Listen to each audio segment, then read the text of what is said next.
Assalamualaikum warahmatullahi wabarakatuh. Perkenalkan, saya Sisilia Melani Sinaga dengan NIM F1D1233031. Pada hari ini saya akan menjelaskan bagaimana proses pembuatan semen melalui proses kering dan juga proses basah. Pertama-tama saya akan menjelaskan mengenai pengertian apa itu semen. Semen merupakan perekat hidraulik yang berasal dari penggilingan klinker yang terdiri dari senyawa-senyawa silikat kalsium dan bahan tambahan seperti gipsum. Ketika semen dicampur dengan air, akan terjadi reaksi kimia yang menghasilkan zat pengikat yang keras dan juga tahan lama, sehingga semen dapat mengeras dan mengikat bahan bangunan yang lainnya. Lalu selanjutnya saya mencantumkan tipe-tipe semen, yaitu ada 5 tipe semen dari semen Portland. Yang pertama yaitu tipe yang pertama yaitu ordinary Portland semen, di mana semen ini penggunaannya tidak memiliki persyaratan khusus. Lalu untuk tipe yang kedua ada moderate sulfate resistance, di mana pada semen ini memerlukan ketahanan terhadap sulfat yang sedang dan juga kalorihidrasi yang sedang. Lalu selanjutnya untuk tipe semen Portland yang ketiga ada high early strength, di mana pada semen ini memerlukan kuat tekan awal yang tinggi. Lalu untuk tipe semen yang keempat ada low head of hydration, di mana memerlukan kalorihidrasi yang rendah dan biasanya digunakan untuk struktur beton. Lalu yang terakhir ada tipe semen yang kelima, yaitu sulfate resistance, di mana semen Portland ini memerlukan ketahanan terhadap sulfat yang tinggi. Lalu saya juga mencantumkan gambar sebagai contoh bentuk dari tipe-tipe semen dari yang pertama sampai yang kelima. Lalu selanjutnya saya akan menjelaskan bagaimana proses pembuatan semen melalui proses basah. Di sini saya cantumkan bagan alir yang menggambarkan pembuatan semen yang menggunakan air untuk membuat campuran bahan baku sebelum tahap pembakaran. Pada yang pertama kita bisa lihat ada batu kapur yang dimasukkan ke dalam crusher untuk menghancurkan batu kapur tersebut menjadi ukuran yang lebih kecil. Lalu selanjutnya akan dilanjutkan dengan proses grinding, di mana pada proses grinding ini terdapat juga pasir. Jadi batu kapur dan pasir akan melakukan tahapan grinding secara bersamaan, di mana bahan ini akan digiling sampai mencapai ukuran yang cukup halus. Lalu di sebelah kanan ada clay atau tanah liat, di mana pada proses tanah liat akan dibedakan dengan proses batu kapur dan pasir. Untuk tanah liat sendiri, ini dilakukan proses terpisah dengan melewati clay washer, atau pada proses ini tanah liat akan dicuci untuk menghilangkan kotoran dan kemudian dilanjutkan dengan disimpan di clay tank. Lalu selanjutnya setelah hasil dari grinding batu kapur dan pasir, lalu disatukan atau dicampur dengan tanah liat yang telah dicuci dan disimpan. Lalu campuran dari hasil kedua proses tersebut akan dicampur di slurry blending tank, yaitu tangki pencampuran yang menghasilkan slurry atau bubur basah, yaitu campurannya akan dalam bentuk cair. Lalu setelah dari slurry blending tank akan dimasukkan kembali ke slurry feed tank, di mana pada slurry feed tank ini merupakan tempat penyimpanan sementara sebelum akhirnya dimasukkan ke tahap pembakaran dengan rotary kiln. Lalu dilanjutkan dengan proses pembakaran di rotary kiln. Rotary kiln ini merupakan alat pembakaran dengan tungku putar. Pada proses ini slurry-nya akan dipanaskan pada suhu yang sangat tinggi sehingga terjadi reaksi kimia yang membentuk klinker. Lalu setelah dari proses pembakaran di rotary kiln akan terbentuk klinker dan akan disimpan di klinker atau gypsum storage. Nah, pada tahap ini akan ditambahkan gypsum ke dalam klinker. Lalu klinker dan gypsum tersebut akan digiling secara bersamaan di klinker grinding dengan tujuan untuk menghasilkan semen dalam bentuk bubuk. Lalu setelah terjadi proses penggilingan tersebut, semen dalam bentuk bubuk itu sudah siap untuk dikemas dan didistribusikan.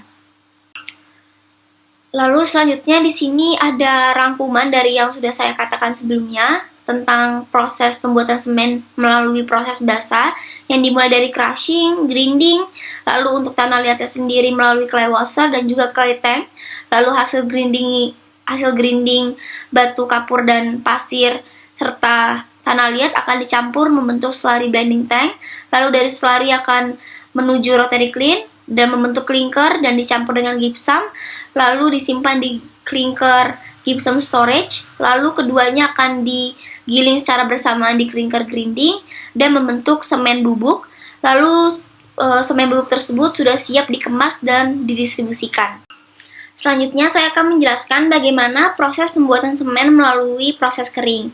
Sama seperti sebelumnya, saya juga mencantumkan bagan alir pada proses kering ini, di mana bisa kita lihat bahwasannya dimulai dari penambangan dan persiapan bahan baku utama. Di sini untuk proses kering sama dengan proses basah yang sebelumnya, juga menggunakan batu kapur dan juga tanah liat. Lalu setelah selesai penambangan dan persiapan bahan baku, kemudian dihancurkan menggunakan crusher untuk menjadi partikel-partikel kecil dengan tujuan untuk memudahkan proses selanjutnya. Lalu selanjutnya akan dilanjutkan dengan penggilingan dan juga pencampuran bahan baku. Di sini menggunakan raw mill, di mana bahan baku yang sudah dihancurkan sebelumnya akan digiling hingga berbentuk serbuk-serbuk halus di raw mill. Pada tahap ini biasanya bahan tambahan seperti pasir silika dan juga pasir besi akan dicampurkan agar tujuannya untuk mendapat komposisi yang sesuai dengan standar produksi semen, dan standarnya ini akan mengikuti standar dari SNI. Lalu setelah proses tersebut akan dilanjutkan dengan homogenisasi atau homogenizing silo, di mana bubuk tersebut yang sudah dihasilkan dari proses gilingan akan diaduk di dalam silo homogenizer dengan campuran bahan tersebut akan menjadi seragam sebelum nantinya akan dimasukkan kepada proses pembakaran. Lalu selanjutnya setelah semua hasil gilingan seragam, dilanjutkan dengan preheater atau pemanasan awal. Di tahapan ini, campuran serbuk bahan baku yang dialirkan menuju preheater itu akan dipanaskan terlebih dahulu menggunakan panas dari kiln. Tujuannya itu untuk mengurangi konsumsi energi pada tahap pembakaran utama nantinya. Lalu setelah preheater akan dilanjutkan pembakaran di rotary kiln, di mana rotary kiln ini merupakan alat pembakaran menggunakan tungku putar. Sebelumnya material preheater itu akan masuk ke rotary kiln lalu dipanaskan. Biasanya suhu yang digunakan tiap perusahaan itu sekitar 1400 derajat Celcius. Lalu setelah dipanaskan akan menghasilkan clinker sebagai bahan dasar semen, dan hasilnya itu akan berbentuk butiran-butiran kecil yang berwarna abu-abu. Setelah melalui proses pembakaran di rotary kiln, akan dilanjutkan ke clinker cooler atau pendinginan clinker. Setelah clinker hasil dari rotary kiln itu akan keluar lalu didinginkan dengan tujuan untuk tahap berikutnya itu akan lebih mudah untuk digiling. Setelah selesai didinginkan, akan dimasukkan ke dalam penggilingan akhir atau semen mill.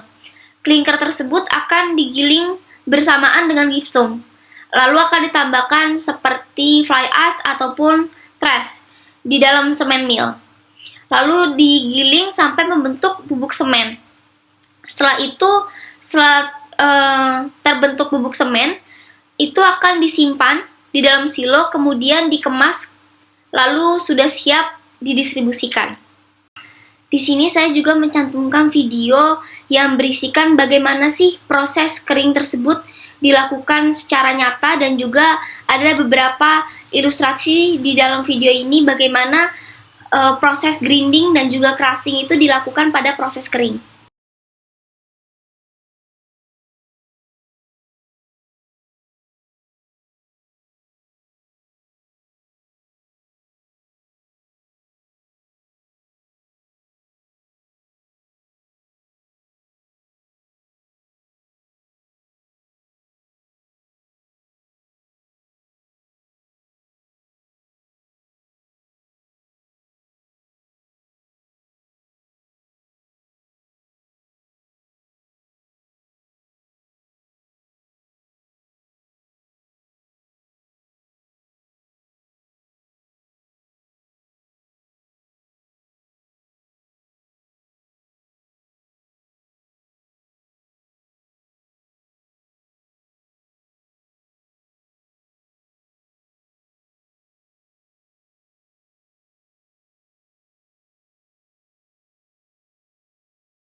Lalu selanjutnya di sini ada sedikit rangkuman dari penjelasan saya yang sebelumnya yang lebih ringkas.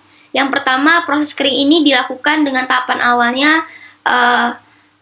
penambangan, lalu dilanjutkan dengan penggilingan, pencampuran bahan baku di raw mill, lalu homogenisasi, lalu pemanasan awal atau preheater, pembakaran di rotary kiln, pendinginan di clinker atau clinker cooler, lalu penggilingan akhir, dan yang terakhir penyimpanan dan pengemasan. Lalu setelah itu saya juga mencantumkan perbedaan antara proses basah dan juga proses kering pada proses pembuatan semen. Di sini ada 6 aspek yang saya cantumkan, dimulai dari aspek penggunaan air, konsumsi energi, kualitas homogenisasi, lalu biaya operasional, umur clean, dan umumnya digunakan di mana. Nah, bisa kita lihat yang pertama pada aspek penggunaan air. Pada proses kering tentunya tidak menggunakan air, sedangkan pada proses basah tentunya menggunakan air. Lalu untuk konsumsi energi sendiri, proses kering ternyata lebih hemat energi dibanding proses basah. Lalu kualitas dari penyeragaman butiran atau homogenisasi itu, proses kering itu sedikit lebih sulit, sedangkan proses basah lebih mudah karena berbentuk slurry atau bubur basah. Karena pada proses basah bahan bakunya akan dicampurkan dengan air. Lalu selanjutnya ada aspek dari biaya operasional, yang dimana proses kering itu biaya operasionalnya lebih rendah dibandingkan proses basah. Lalu bisa kita lihat pada aspek umur clean atau umur alat rotary kiln, itu merupakan alat tungku bakar dengan suhu yang tinggi, di mana proses kering ini umurnya lebih panjang, sedangkan proses basah lebih cepat umurnya, lebih cepat aus. Mengapa? Alasannya karena tentunya pada saat proses basah itu menggunakan air sehingga kelembapannya tinggi. Lalu untuk aspek yang terakhir yaitu penggunaannya di mana umumnya terjadi. Untuk proses kering sendiri umumnya itu diterapkan di industri modern saat ini, sedangkan untuk proses basah seringkali hanya digunakan pada pabrik tua atau klasik. Sekian presentasi dari saya, kurang lebihnya mohon maaf. Terima kasih atas perhatiannya. Wassalamualaikum warahmatullahi wabarakatuh.